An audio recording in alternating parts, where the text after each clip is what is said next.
Halo teman-teman, apa kabarnya nih? Kita jumpa lagi.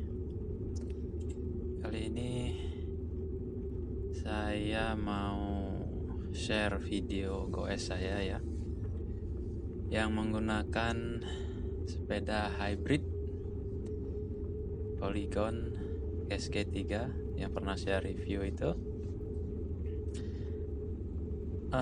Ini video iseng ya sebenarnya kalau kita lihat. Iseng dalam artian video ini saya goesnya di jalan raya, tapi ketika melihat ke kiri itu kayaknya seru juga tuh kalau ke sana tuh.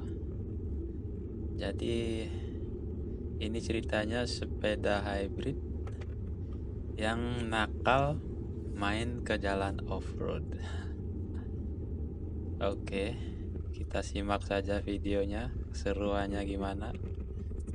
By the way, masih bisa juga sih dipakai off-road, tapi ya gitulah, agak was-was sedikit. Oke teman-teman, enjoy ya.